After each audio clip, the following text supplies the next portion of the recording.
it is best to avoid behavior that requires an apology later. And that is very wise advice. And by the way, I'm deeply flawed and deeply human, and I mess up all the time. As Brene Brown says, do you know what the hardest emotion to feel is? According to her data, Probably love or joy. it's joy. Because when we feel joy, what most of us do instinctively is think, oh my gosh, it's going to go away. The only way you get to courage is through vulnerability. So you have to start being vulnerable with yourself. Fresh insights into what it means to lead today.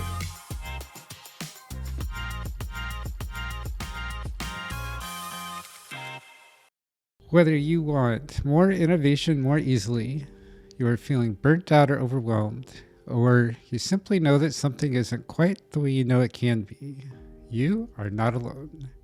I hear the same from leaders every day.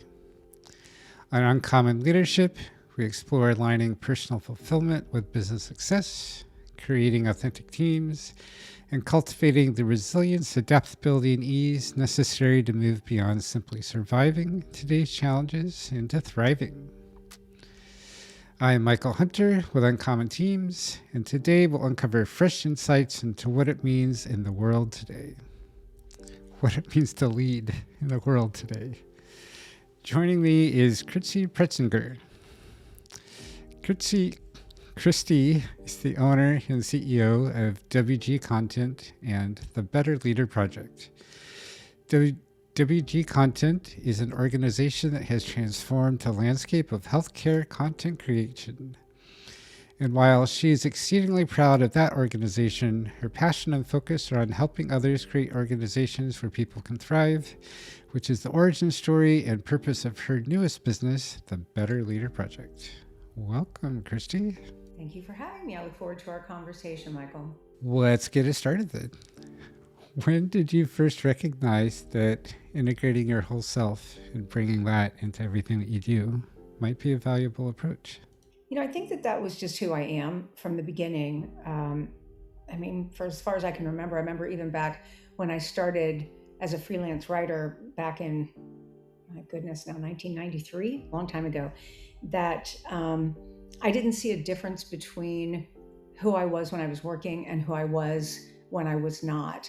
And that felt very important to me, that I be the same person, no matter whether I was talking to a CEO of a large organization or to a janitor who happened to be sweeping up the office. So that's kind of the core of who I am as a person. I don't know where that came from. Maybe who knows, childhood and the way you were raised, your parents, things like that. But that's always just been very central to who I am as a person. What has made that be so important to you?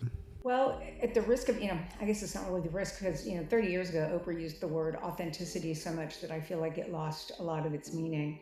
But I think it's coming back now, and it's central to effective leadership, in my experience. That when you bring your whole self, first of all, you lead with that. You allow people, you're vulnerable, you're curious, you're empathetic, you're kind. When you lead that way, you invite other people to behave that way in return. You set the stage for that as a leader.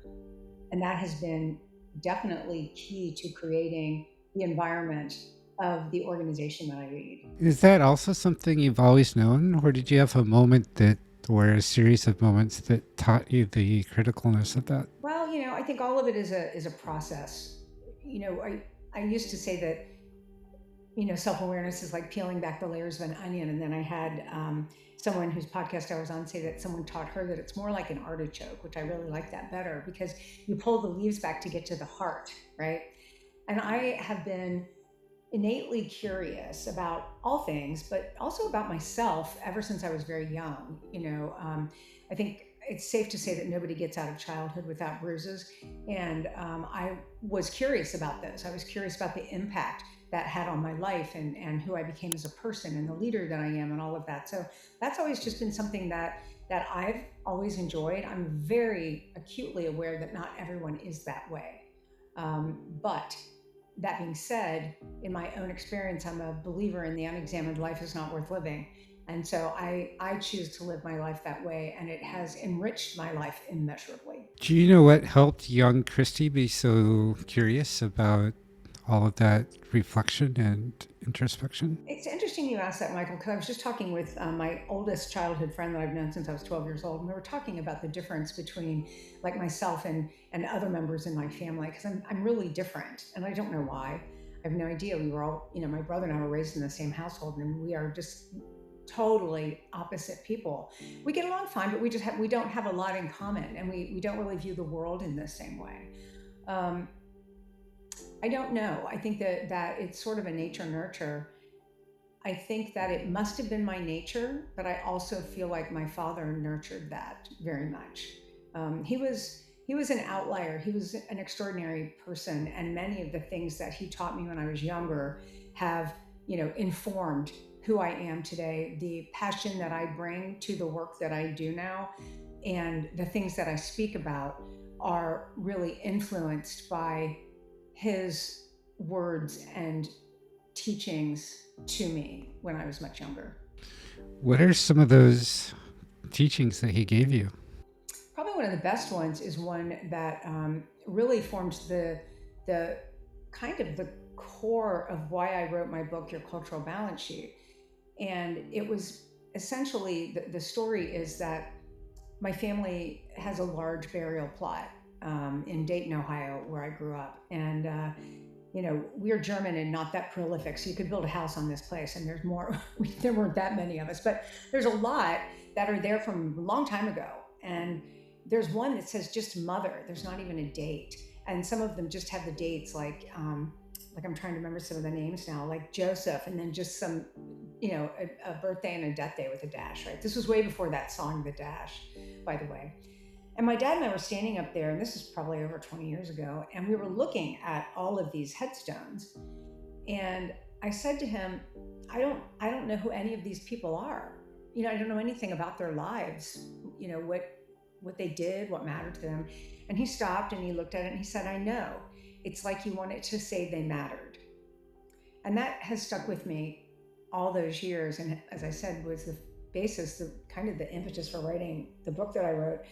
And what I've come to articulate and to learn through my own experience and talking with hundreds of people, and maybe thousands, is that the commonality, one of the human commonalities, and it doesn't matter about your culture, your race, religion, none of that, your gender, but the thing is we all have in common, we all need to know that we matter. And the very interesting thing about that is that you have to matter in community. You can't matter alone. So that's been very informative to the business that I built, the businesses that I am building, and the way that I live my own life. Another one is one that I'd kind of forgotten about. It was really funny. It came up the other day, and I'm one of those people that doesn't know what I think until I say it. I'm a verbal processor. So we were having this conversation. I was on a podcast, and I said, my dad taught me many years ago, I think it was in high school, he taught me that it is best to avoid behavior that requires an apology later. And that is very wise advice. And I think at the time I was having to apologize for someone, for something I'd done. And I've carried that with me, although it's not something I've articulated until recently. And now it's become my favorite saying. I say it all the time because I think it's so in keeping with the new teachings that I'm doing around your better quotient, BQ, the capacity we all have to become better, and choosing the actions as opposed to being hijacked by your emotions. When you're hijacked by your emotions frequently is when you engage in behavior that will require an apology later. So it fits so well into everything that I'm doing now. And I find that interesting and really I treasure that actually, to see that my father lives on through his influence on me. I wonder if it's one way that you are showing your dad that he matters to you. I would imagine. I mean, I was very fortunate in that he had a short illness and then he died. And so I had that time before the diagnosis, and when he passed away, we spent a lot of time together. There's nothing, neither one of us left unsaid. And he always knew that he mattered to me. I had made it very clear to him that anything that was good in me was because of him. And I was really pleased to be able to share that time with him and talk about that. So he very much believed that when you die, you die. That's it. That the way you live on is through the legacy of like your children and people who knew you. And if I can I share like a funny story about that? And when he was passing away, I talked to him, and he was an engineer, so he was like the scientific kind of guy. Although he could talk about string theory and NASCAR, he was very very interesting. I remember talking to him. We were talking about that, and he was saying, "When you die, it's done, or whatever." And I said, "Wait a minute," and I said, "Okay, do you believe that?" In the second law of thermodynamics, that energy cannot be created or destroyed, it can only change form. And he said, "Well, yeah, of course." And I said, "Do you believe that each of us is an energetic system?" And he was like, "Well, yeah." And I said, "Okay." So we knew he was terminal. And I said, "When you die, you're going to be surprised you're still around, but I'm not. So I expect a sign." And we kind of laughed about it. So fast forward a few months, and my dad passes away, and I was there, my brother was there, and my niece was there. And the hospice nurse, called it, said she was sorry. And right after that, my brother's phone rang, which at the time was a phone that had a very different display than mine. And actually, it rang immediately, and it said, "Call from Papo," which is what his kids called my dad. And it was actually my dad's secretary just checking in from his office. But it was like both my brother and my niece looked at me, and they're like, "Well, I guess you got your sign." And I'm like, "I did indeed." And that sign was for me. It didn't matter to me whether anybody else believed it or not. He and I had that very intentional conversation. And to get that right after it, I was like, "Yeah, I got my sign." And he was surprised, and I wasn't. I love it. It uh, I imagine he was very surprised and was calling to tell you about it. Yeah, exactly. Hey, just a second from the episode to please, if you're liking what you're hearing so far, hit that subscribe button down there and like the heck out of this video so you get more like this and we can bring you more of what you love. Thanks. Now, back to the show. How has that experience of having that influence through your life up until that point affected the way that you interact with your clients and the leaders that you work with? You mean the influence of my father? Yeah, that as I said, he was an unusually bright person, and as I said, his ability to be this very bright engineer, techie person, but he was also someone that my mom was a home ec teacher, and so she used to sew and cook and all that stuff. And I remember that when she would sew and she couldn't figure out how to like lay out a pattern, and he could lay it out and sew the whole thing, and it really would aggravate her, understandably. And also, she used to, make the big holiday dinners, and she'd be banging things around and making a big deal about it. And I remember one year she was very sick; she had like a flu or something, and she couldn't do it. And my dad did it, and it was like so easy, and it went fine, and nobody was yelling, and there was no problem. I think she was kind of like, "God, like, enough, man. Like, do you have to make everybody look bad?" So he was just that kind of person, and I always admired that. And he was kind. He was very kind, and he was just somebody that was, as I said earlier, he spoke the same no matter who he was talking to. He didn't look at anyone as more than or less than. They were just people, and I think that I've definitely carried that on always. How do you see this affecting the people that you work with?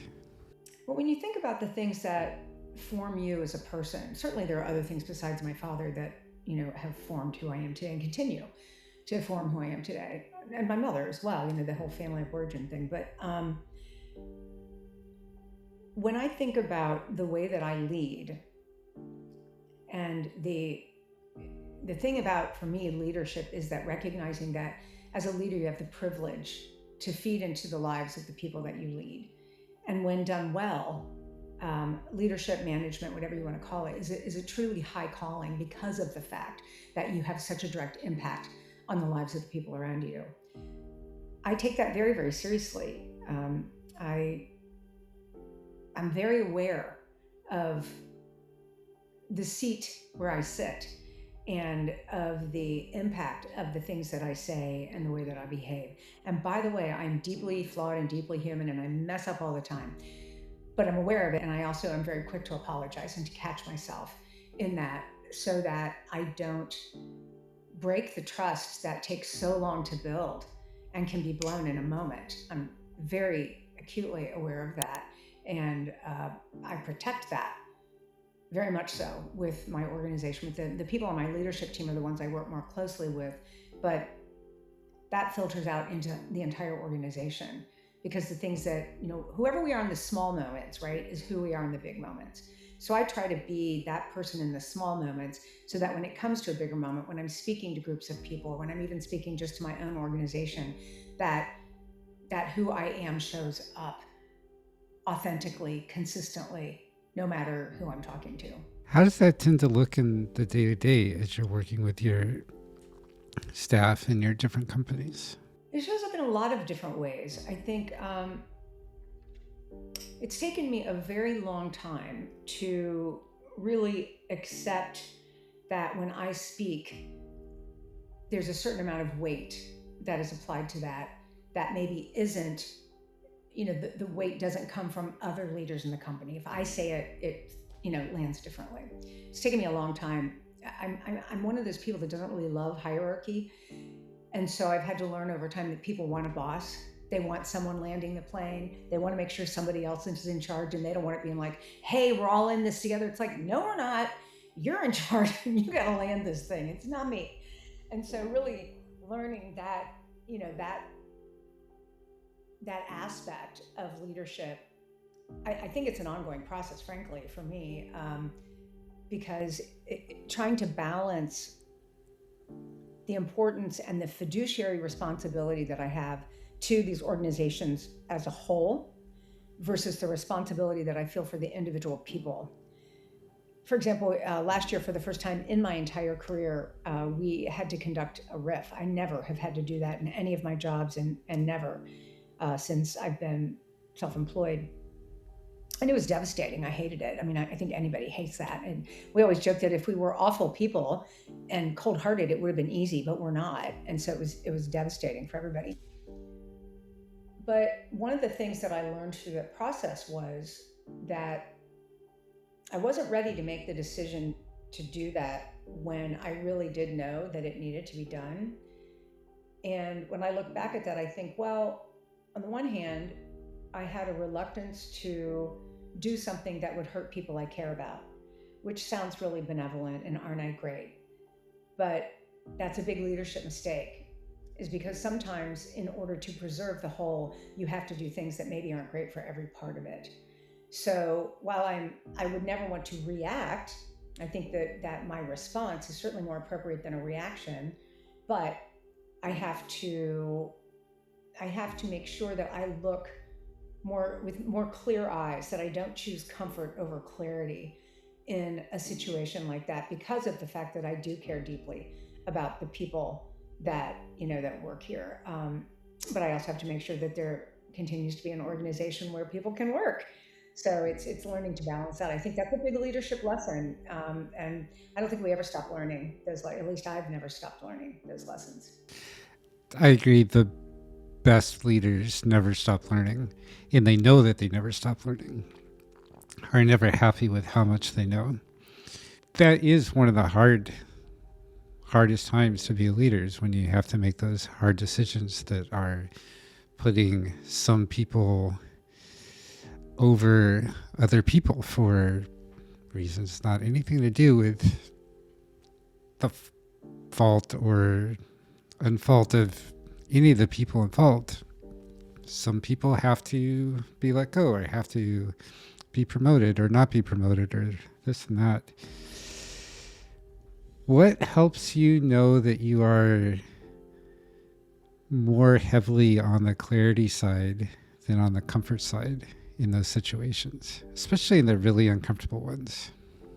One of the things that I've been working on is, I have several signature talks, and one of them is around the whole concept of BQ, your better quotient, which is the capacity we all have to become better. And that is directly tied to my own origin story, my life story that brought me from childhood to here. And I do share that story when I speak about it. But in developing that whole concept of the capacity to become better, a lot of it was done with recent events in mind. It kind of grew out of that, looking at my own journey. And I look at things that when things happen to me, I think I like the statement that they happen for me, not to me. So when I was in the untenable position of conducting a riff, I got through the pain of that. I was like, well, what have I learned from that? And how can I make sure that I choose clarity over comfort? And so in the process of thinking about that, that's where I developed the whole "you're better" quotient, because I thought, well, I'm never going to be perfect, but I can be better. And that is what I always aspire toward. And it doesn't matter better at what. I could want to be a better Scrabble player, a better partner, a better mother, a better boss, a better friend, all the different things. And as I worked through that and was developing the talk, I was thinking, this is really interesting, because it gives me and anyone who follows along with this, it gives you the freedom to give yourself some grace, to say, I'm never going to be perfect. Again, deeply flawed and deeply human, but I can be better. So when I think back to that experience, I said, okay, so what can I do to make sure that I don't react, but that I perhaps look at things with clearer eyes? What steps can I take to do that? In that situation, I felt as though, I don't know that I could really articulate what it was except dread, but like the emotions that I was kind of hijacked by. And I think a lot of times we think about being hijacked by emotions as like in the moment, you shout at your kid, or something like that. And that's very real. But in my case, in that instance, which boy, I have mined this for a lot because I've learned a lot from it.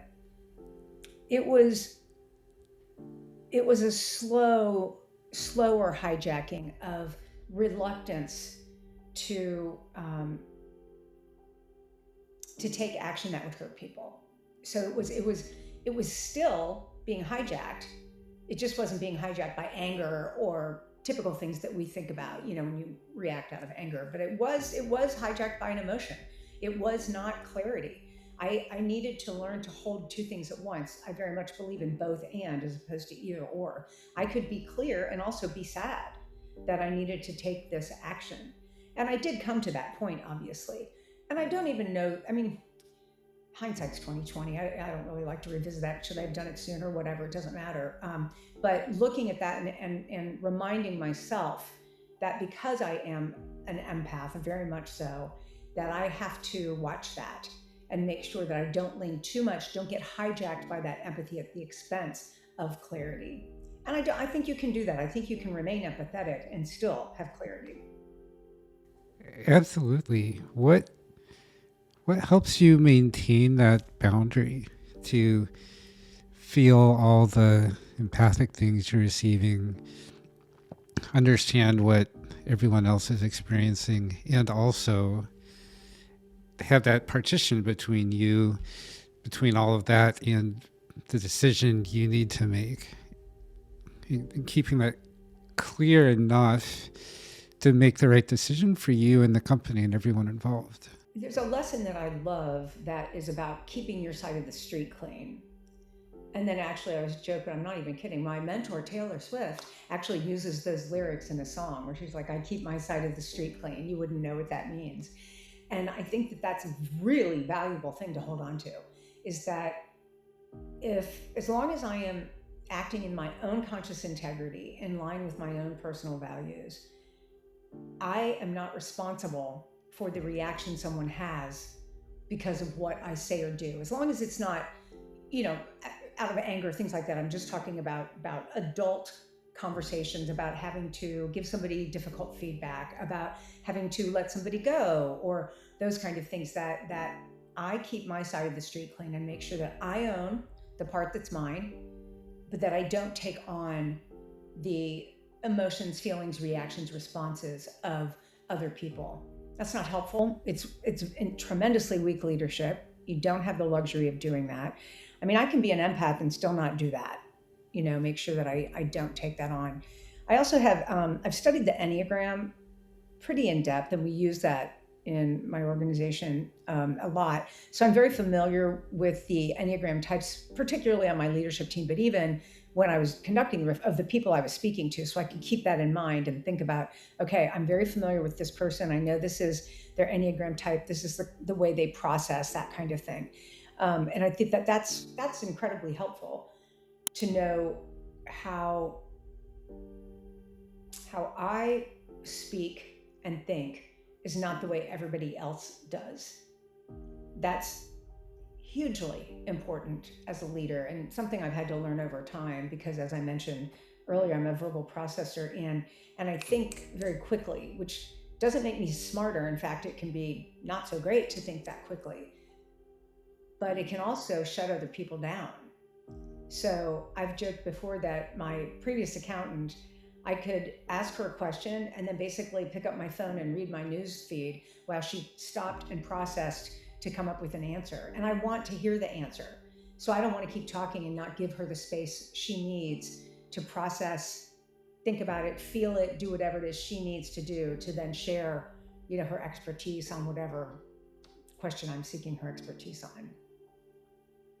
I agree. Having that understanding of ourselves and the other people that we're working with can makes communication so much easier, and working with people so much easier. Like in your example, if you know that you talk to think and that you're talking with someone who thinks to talk, then knowing that it's time for you to shut up so that the other person can take their time, and knowing that it's going to be that, and it's not that they are avoiding you or don't want to answer the question or are mad at you or any of that. It's just they don't know what they want to say yet.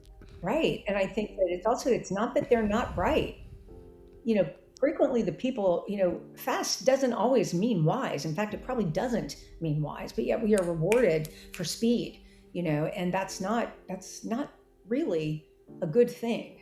It's much better to pause and certainly to give other people the opportunity for that. And I also think that the thing about the pause, if we give ourselves that opportunity to pause, it's a gift helping you avoid that behavior that requires an apology later if you take that moment to pause. Yes, I I really love the pause as a tool because in the worst case, I don't learn anything after the pause, and so I didn't need it. Big deal. In the best, in another case, that pause gives me time to realize something else that makes the situation better, or lets me polish my response a little bit, or lets the other person have time to be able to receive what I'm about to say. And so either way, what's the worst thing that happened? 5 extra seconds, 5 extra minutes, an extra day. Probably not going to be a big deal.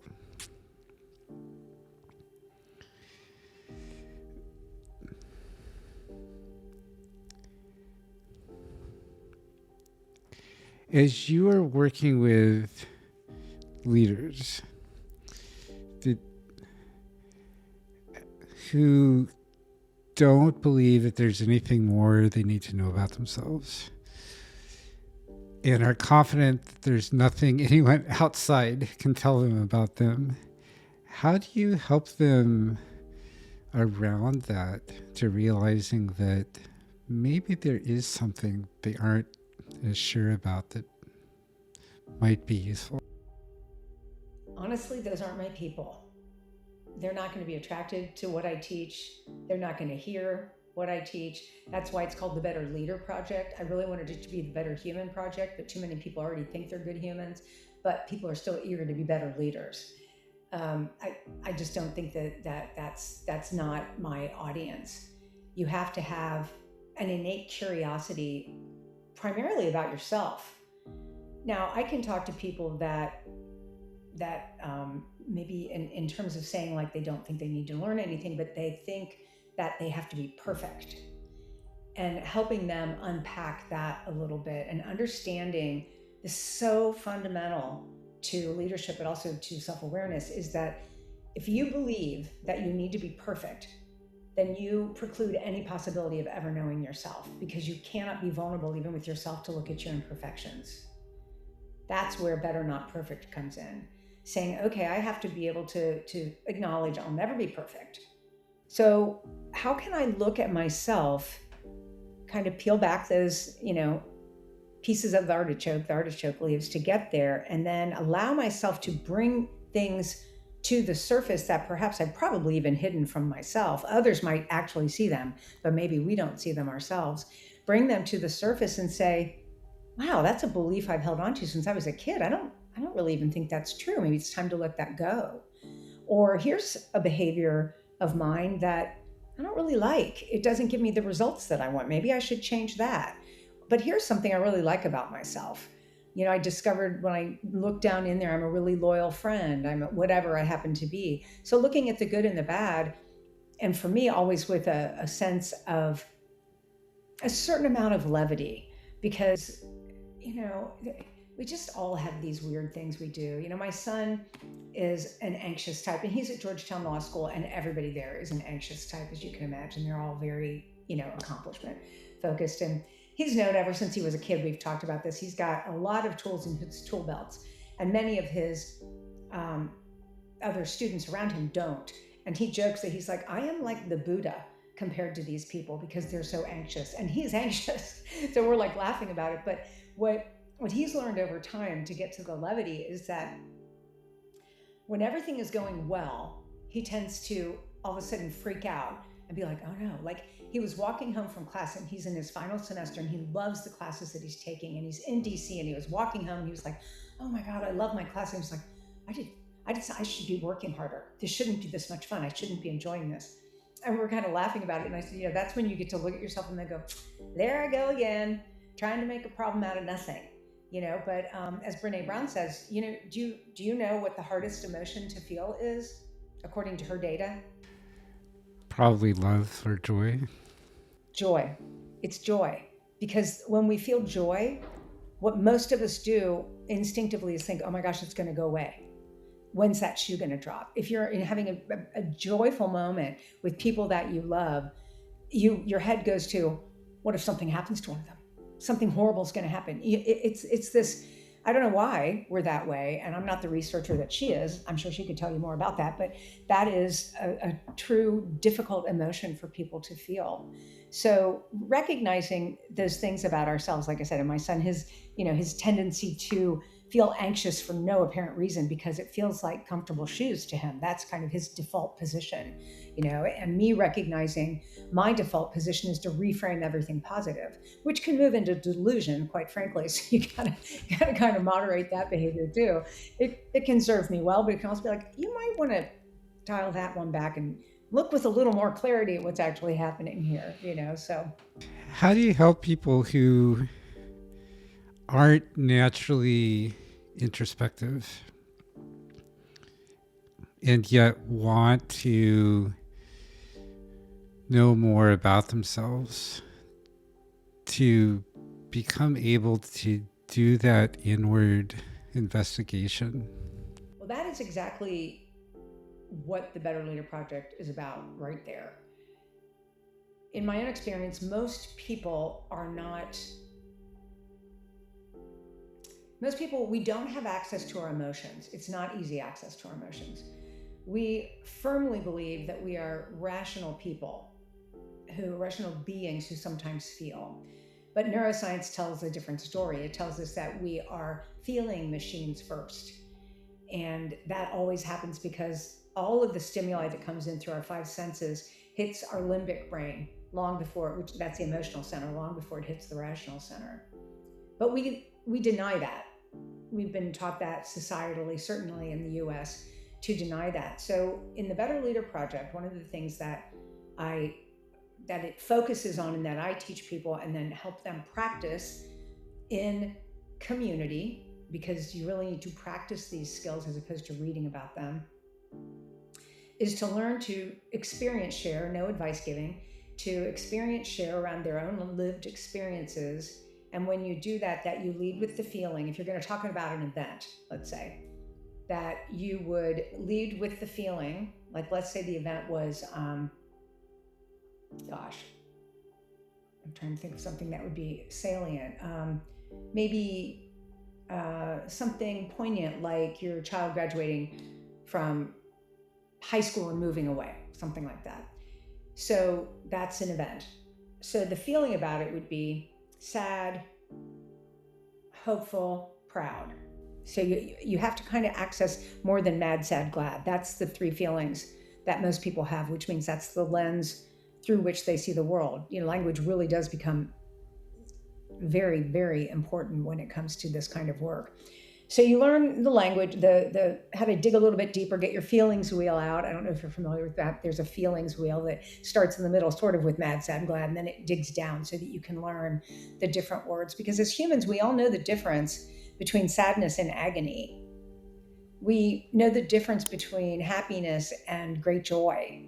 So really parsing that is kind of the first step to learning more about yourself, to your inner life, because your inner life is all emotions. And we do not teach that. We don't respect that. We try to keep that at bay all the time. So leading with that is brand new for people. And they feel when they first do it, they're like, well, this feels kind of performative. I'm like, okay, just go with it. So they might say those emotions that I just said. The headline of that would be, my son is leaving home. I'm going to be an empty nester.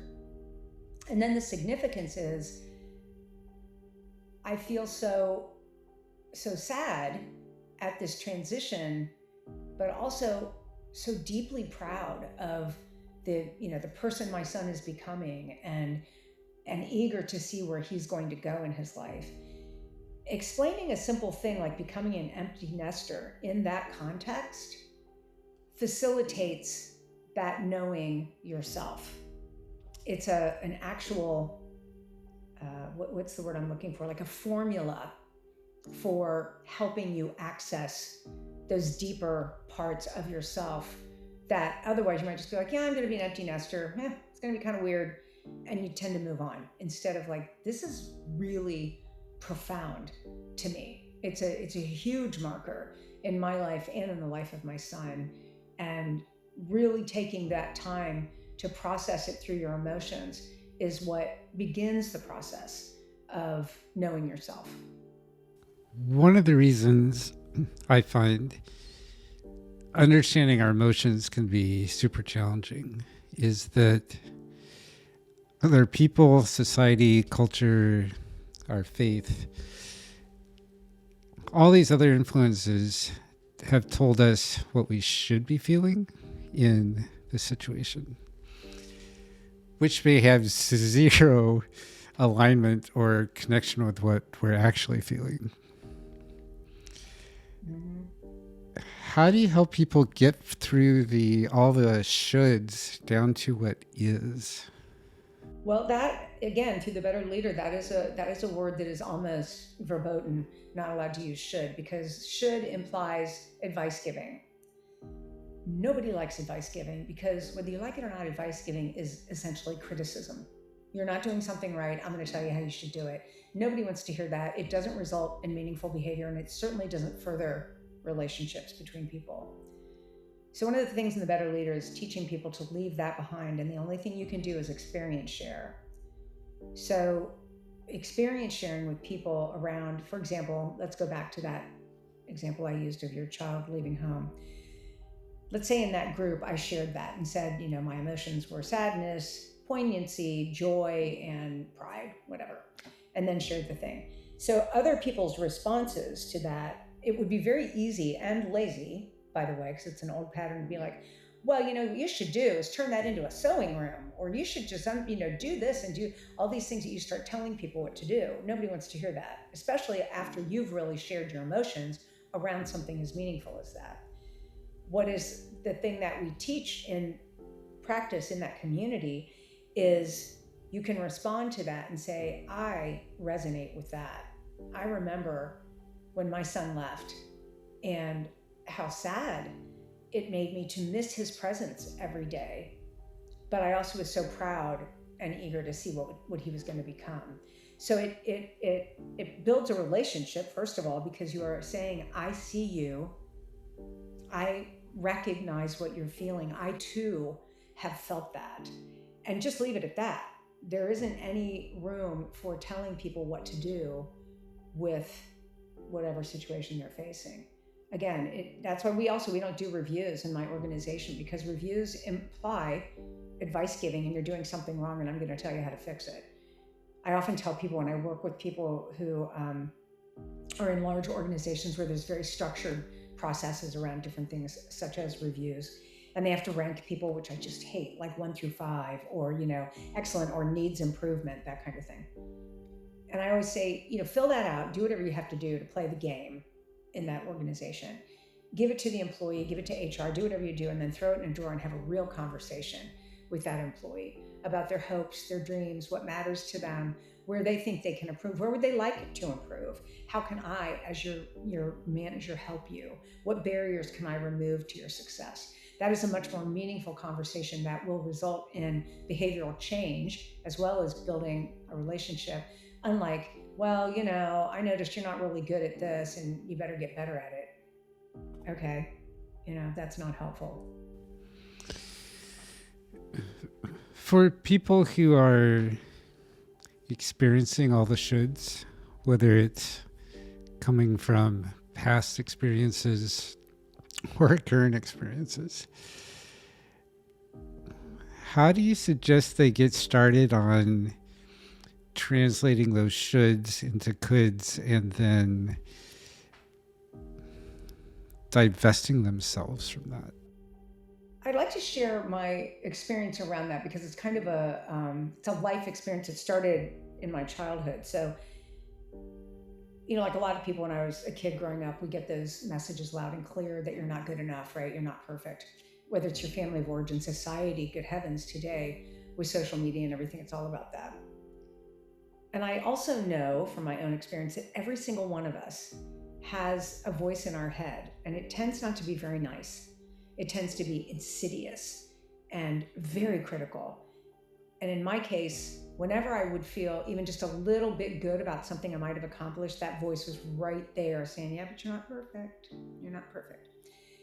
And I think through years of, again, my own curiosity of looking at that and being like, what? It's like, for a while, finally, I was like, I will never be perfect. I got to let that go. But it took a long time. I think that's, again, the unexamined life is not worth living. That's the process of a life, is looking at that and learning how to make friends with that voice, to turn it into a collaborator instead of a critic. And that takes work. And you have to bring it to light to look at it. And I will say one of the things through my own experience of doing that work was really learning, back to the better, not perfect, that let's say I set a goal of wanting to do a daily meditation practice. We'll get back to the show in just a sec. But first, if you like what you're hearing so far, you're probably going to like my book, The Resilient Tech Leader, as well. Go to theresilienttechleader.com, sign up for my newsletter, and I'll give you a free copy of the PDF. And you can buy it from Amazon and everywhere else from there as well. Now, back to the show. And so I set that goal. I do all the things to help myself remember that I have that goal, to help with my intention. And let's say that I don't do it for a day. A long time ago, that insidious voice would have been like, God, you never do anything right. I can't believe it. You never do anything you say you're going to do. You always do this. And what'd you do instead? You were like messing around on Instagram and you wasted the 15 minutes that you could have been spending, all of that, right? That could go on. We all have it. I don't need to voice it for anybody because they've got their very own in their head. But what I've learned over time is that instead, I look for what I did do. Instead of immediately going to the default of what I did wrong, I look for what I did accomplish. Sometimes it's not a lot, but sometimes it is. For me personally, I'm someone who consumes a lot of content, meaning knowledge. That's where my gluttony shows up. I just am eager for information. I love to read, whether it's online or books or listening to podcasts. I'm always absorbing a lot of information, which then leads me to write new articles or, write a new signature talk. It all turns into something, but it means maybe I don't meditate because I get caught up doing something else. So I've learned to look at that and say, okay, maybe you didn't do that. You can do better tomorrow, but you did do this and that's pretty good. that is, again, that's the work of a lifetime. That does not happen overnight. That's something that you can't really access unless you learn to access your own imperfections. You have to access your own imperfections in order to tame that insidious voice that we all have, that is the should, that is the critic, that exists. I don't know where that comes from, but I have never met one person who doesn't have it. I don't get it. I don't know why that's our default as humans, but we all have it, you know? I don't know, but we have it. So you got to figure out how to deal with that little monster and turn it into a friend. A lot of what we're talking about today is coming back to examining our life, examining who we are, understanding that a little bit more, being curious about all the crazy things that go on in and around us. Those can be the hardest things to be curious about and examine. For people who are so scared of opening up that box and finding out what might be inside, how do you help them start off in a gentle way in? That is a really hard thing to do. I personally went to therapy many years ago. I was going through a divorce and I went to therapy. And I had dabbled in therapy before. Plus, again, I'm a very curious person. So I had read tons of books about really about self-awareness more so than leadership per se, because for me, it ended up all being the same thing. And what I've learned from my own experience was that doing that work required a lot of bravery. And the only way you get to courage is through vulnerability. So you have to start being vulnerable with yourself. I was someone, before I watched Brene Brown's talk back in 2010, which I watched probably 15 times, and I was looking at it like, what? I would have gone to the mattress saying that vulnerability was weakness. Absolutely, no doubt about it. I had learned through my lived experience that when you were vulnerable with someone, they would come back and kick you in that bruise. I didn't like that. I didn't like that feeling. I didn't want to do that. That's a whole nother story about learning how safe it is to be vulnerable with people. But it doesn't, most of us, technically, in my case, I shut down to everybody. I wasn't going to be vulnerable to anybody. So when I finally did decide, through all the books that I read and doing some therapy and all the different things, I was like, okay, all of us think that what's down in there is dark. I think that's what everybody does. We hide things from ourselves. As I said earlier, sometimes other people know them about us, but we don't know them about us. So being willing to do that work of being vulnerable just with yourself to start, be like, wonder why my first thought about someone is judgmental. I wonder why I'm like that. I don't really feel that way. I don't want to be that person whose first thought is judgmental, essentially putting someone else down to make myself feel better. What's that about? Why am I doing that?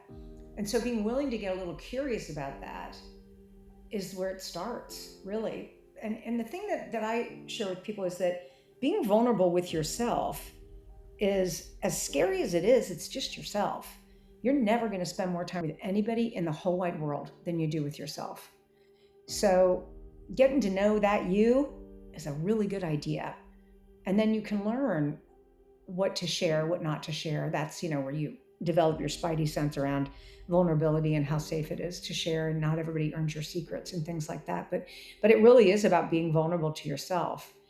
And in the interest of, for me, the self-exploration and constantly wanting to become better. That's why when you ask me about people that already think that, there's nothing else they can learn, they're not my people. I probably wouldn't be friends with anybody like that. And I certainly don't have people in my circle that are like that. They wouldn't be attracted to me and I wouldn't be attracted to them. So we just kind of don't run up against each other. I'm much more attracted, and I think people are attracted to me that feel the same way I do, that are interested in that. I think that my willingness to be vulnerable with people allows other people to begin to be vulnerable as well. And I think that's a real gift that I have honed over many years. Yes, I find that to be universally true. That the more that we open up to ourselves, even just a tiny bit, that radiates out to everyone that we interact with and helps them be a little more open to themselves, even if we're not telling them that this is what we're doing. They understand, they get it, and then it radiates out to everyone that they interact with. And pretty soon, just by being a little open with myself, I've helped the whole multiverse be a little more open with itself. Mhm. Absolutely. It lets people know that it's safe to be a little vulnerable. And also, it makes people like you. You know, if you're willing to have a little bit of self deprecation or a little bit of like, no, I can't believe I do that, people are like, oh, God, me too. I do that too. You know, and it feels safer to be able to say that. And then that helps to build a relationship. It really does. For people, Christy, who would like to learn more about the way that you work with people, your work with the Better Leader Project, get your help with healthcare communications, what's the best way for them to sync up with you? Well, they can always find me at wgcontent.com. That is my legacy organization that I am the CEO and founder of. And that is the content consultancy, healthcare content consultancy. I'm very proud of that organization. And I have a wonderful leadership team who allow me to work on the business, not in the business with that. They can also find me at christypretzinger.com. And there they can learn more about my speaking, the different topics that I talk about. They can learn about my book, Your Cultural Balance Sheet, and they can also learn about the Better Leader Project. And also, of course, on LinkedIn, Christy Pretzinger. I'm not on any other social, I'm just on LinkedIn. That's great. We'll have all those links in our show notes. What would you like to leave our audience with today? I think a very important thing if we're speaking to a business audience, that even if you may not manage a team or maybe just a small team, that you still have agency over the environment you create around you. I mentioned earlier, it's important to develop your spidey sense about how safe it is to be vulnerable. So certainly in larger organizations, you need to determine how safe it is to be vulnerable up. And that's something only you can determine. And you hone that. The more you practice it, the more you learn whether or not you can do that. If you never practice it, you'll never be vulnerable with anybody, and that's a different story. But if you can learn to recognize that, and then also to understand that you have agency over the environment you create around you. You create the environment out and down. You can be vulnerable out and down in your organization, and that has tremendous impact on the lives of the people around you and on your own life. So I think that that's a really wonderful thing to hold on to, and to also recognize the privilege that you have as a leader of feeding into the lives of people. It's a great privilege to do that. Thank you, Christy, for joining us today. It was a lovely conversation. I appreciate you having me. Thank you. Enjoyed our conversation as well.